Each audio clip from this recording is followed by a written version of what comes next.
আসসালামু আলাইকুম ওরহমতুল্লাহি ওবরাকাতুহু। আলহামদুলিল্লাহি রাব্বিল আলামিন ওয়াসসালাতু ওয়াসসালামু আলা আশরাফিল আমবিয়া ওয়াল মুরসালিন নবিয়িনা মুহাম্মদ ওয়া আলা আলিহি ওয়া আসহাবিহি আজমাইন, আম্মা বা'দ। সম্মানিত শ্রোতা মণ্ডলী বা সম্মানিত ছাত্র ভাইয়েরা, আমি এখন ক্লাস 2 এর তাওহীদের ক্লাস আরম্ভ করছি। বিষয় হচ্ছে ঈমানের রোকনসমূহের ব্যাখ্যা। ইতিপূর্বে আমরা জেনেছি ঈমানের 6টি রোকন এবং সেই রোকনগুলোর বিস্তারিত কিছু আলোচনা আপনাদের সামনে তুলে ধরব ইনশাআল্লাহ। আর তা হচ্ছে এই প্রথম রোকন ছিল আল্লাহর প্রতি ঈমান। তো আল্লাহর প্রতি ঈমান আনার অর্থ হলো আল্লাহর প্রতি এমনভাবে নিশ্চিত ও চূড়ান্ত বিশ্বাস রাখা যে আল্লাহই প্রতিটি বস্তুর সৃষ্টিকর্তা, তার মালিক ও প্রতিপালক, এবং তিনি একমাত্র ইবাদতের হকদার। তার ইবাদতে অন্য কেউ শরিক নেই। নিশ্চয় তিনি সমস্ত পরিপূর্ণ গুণের অধিকারী, আর তিনি সমস্ত প্রকার দোষ ত্রুটি থেকে পবিত্র।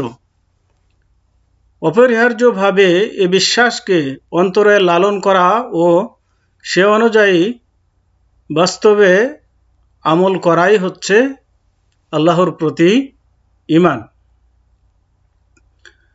আল্লাহর প্রতি ঈমান আনার অধীনে 4টি বিষয় অন্তর্ভুক্ত রয়েছে। তার মানে যে আল্লাহর প্রতি ঈমান আনবে তাকে এই 4টি বিষয় এর প্রতি বিশ্বাস রাখতে হবে। প্রথম হচ্ছে আল্লাহ তাআলার অস্তিত্বের প্রতি ঈমান রাখা।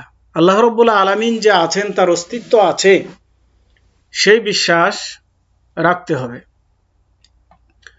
সৃষ্টি জগৎ স্বভাবত সঠিক জ্ঞান,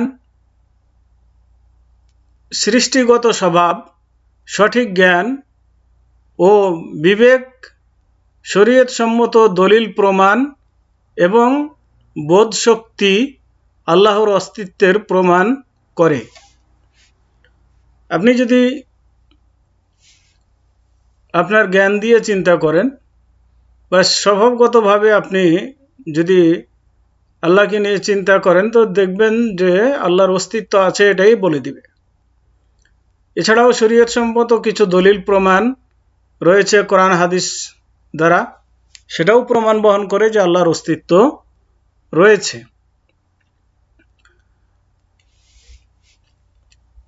এবার আসুন, আল্লাহর অস্তিত্ব ও সত্তার প্রতি সহজাত প্রবৃত্তি প্রমাণ হলো যে প্রতিটি মাখলুক বা সৃষ্টিকুল সহজাতভাবে পূর্বের কোনো চিন্তা ও শিক্ষা ছাড়াই স্রষ্টার প্রতি বিশ্বাসী। অন্তরে সৃষ্টিগত নিরপেক্ষ এই স্বভাবে কোনো দুর্বিপাক বা না ঘটলে অবশ্যই প্রতিটি সৃষ্টি স্রষ্টাকে বিশ্বাস ও স্বীকার করা প্রযোজ্য ও যথোপযুক্ত। রাসূলুল্লাহ সাল্লাল্লাহু আলাইহি ওয়াসাল্লাম বলেছেন যে মা মিন মাউলুদিন ইল্লা ইউলাদু আলাল ফিতরাতি ফাআবাওয়াহু ইউহাব্বিদানিহি আও ইউনাসসিরানিহি আও ইউমাজ্জিসানিহি, রাওয়াহুল বুখারী। অর্থাৎ প্রতিটি শিশুই জন্মগতভাবে ইসলামের স্বভাবের প্রতি জন্মগ্রহণ করে, অতঃপর তার পিতামাতা তাকে ইহুদি অথবা নাসারা কিংবা অগ্নিপূজক হিসাবে গড়ে তোলে।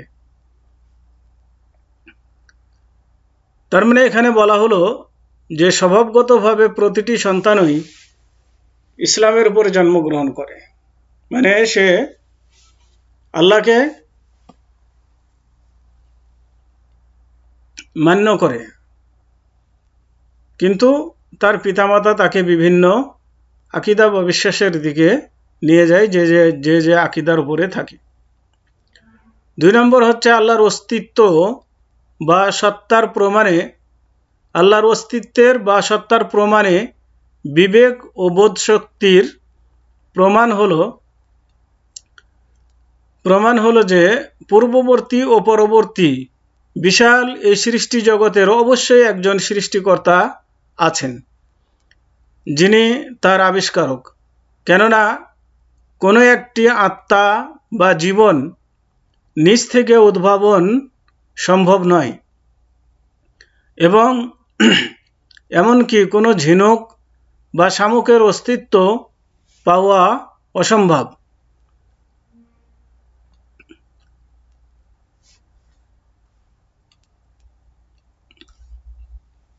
তারা কোনো স্রষ্টা ব্যতীত সৃষ্টি হয়নি, এবং তারা নিজেরা নিজেদেরকে সৃষ্টিও করেনি। বিবেকের এই প্রমাণে পবিত্র কোরআন এর নিম্নের এই আয়াতটি নিশ্চিতভাবে প্রমাণ করে। আম খলিকু মিন গায়রি শাইইন আম হুমুল খালিকুন, অর্থাৎ তারা কি স্রষ্টা ব্যতীত সৃষ্টি হয়েছে, না তারা নিজেরাই স্রষ্টা। তার মানে এখানে বোঝানো হয়েছে যে তারা কোনো স্রষ্টা ব্যতীত সৃষ্টি হয়নি, আর নিজেরাও তারা স্রষ্টা নয়। সূরা তুর 35 নম্বর আয়াত। 3 নম্বর, আল্লাহর অস্তিত্বের শরীয়তের দলিল প্রমাণ হলো যে এই বিশ্বের অবশ্যই একজন সৃষ্টিকর্তা আছেন। সমস্ত আসমানি গ্রন্থ ধর্মগ্রন্থ একথাই ঘোষণা করে, এবং তার মাধ্যমে সৃষ্টিজীবের কল্যাণে যে সমস্ত সঠিক বিধানাবলী এসেছে তা প্রমাণ করে যে এ সমস্ত বিধানের রচয়িতা এক মহাজ্ঞানী ও সর্বাজ্ঞাত মহাবিজ্ঞ প্রতিপালক আল্লাহর কাছ থেকে আসা সৃষ্টির কল্যাণের অন্তর্ভুক্ত, এবং তার মাধ্যমে মহাজগৎ সম্পর্কিত সংবাদ ও ঘটনাবলী সত্যতার প্রমাণের বাস্তব সাক্ষী। এগুলি সবই প্রমাণ করে যে আল্লাহ পাক কিছু সংবাদ জানিয়েছেন, তা আবার আবিষ্কার ও অস্তিত্বে আনয়ন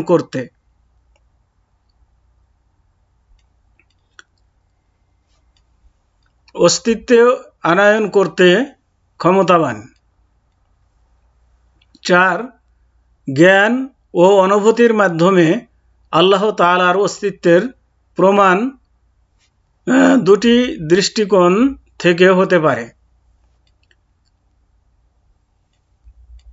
প্রথম দৃষ্টিকোণ, আমরা বাস্তবে বিপদে আহ্বানকারীর উত্তর, দুর্দশাগ্রস্তের সাহায্য শুনে ও প্রত্যক্ষ করে থাকি।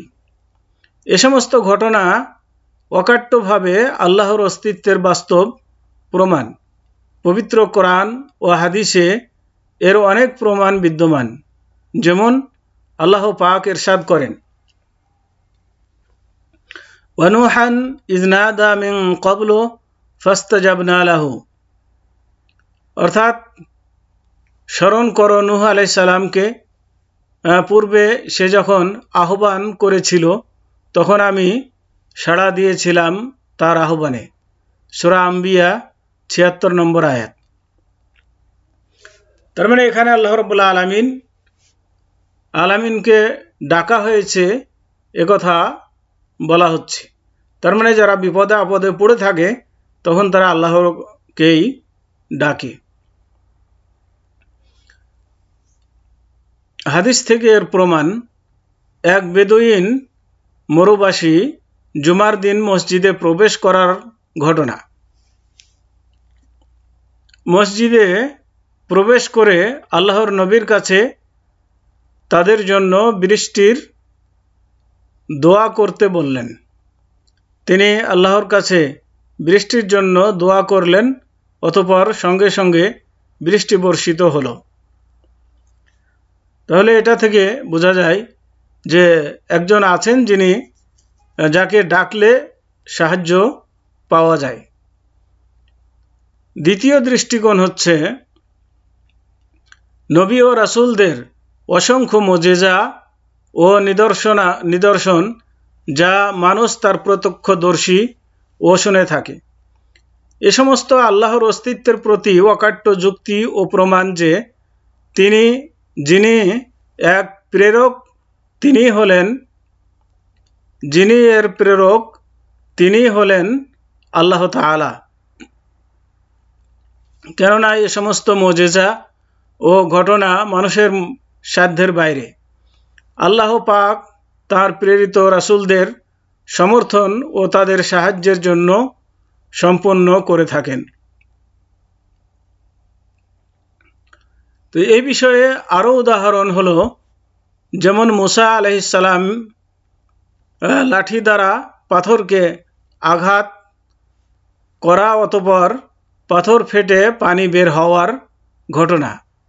ঈসা আলাইহিস সালামের মৃত্যুকে জীবিত করার ঘটনা এবং মুহাম্মদ সাল্লাল্লাহু আলাইহি ওয়াসাল্লামের চন্দ্রের দিকে ইশারা, অতঃপর বিদীর্ণ হয়ে দুখণ্ডে পরিণত হওয়ার ঘটনা ইত্যাদি। তো এই সমস্ত জিনিসগুলো প্রমাণ করে যে আল্লাহ রাব্বুল আলামিনের অস্তিত্ব রয়েছে, আল্লাহ রাব্বুল আলামিন আছেন। এটা অস্বীকার করার কোনো সম্ভাবনা নেই, কোনো সুযোগ নেই। তো আসুন আল্লাহ রাব্বুল আলামিনকে আমরা তার অস্তিত্বের প্রতি দৃঢ় বিশ্বাস রেখে আল্লাহ রাব্বুল আলামিনের উপাসনা করি। তো আজকে এ পর্যন্তই। ওয়া সাল্লাল্লাহু আলা নবিয়িনা মুহাম্মদ ওয়া আলা আলিহি ওয়া আসহাবিহি ওয়া বারিক ওয়া সাল্লাম। আসসালামু আলাইকুম ওয়া রাহমাতুল্লাহি ওয়া বারাকাতুহু।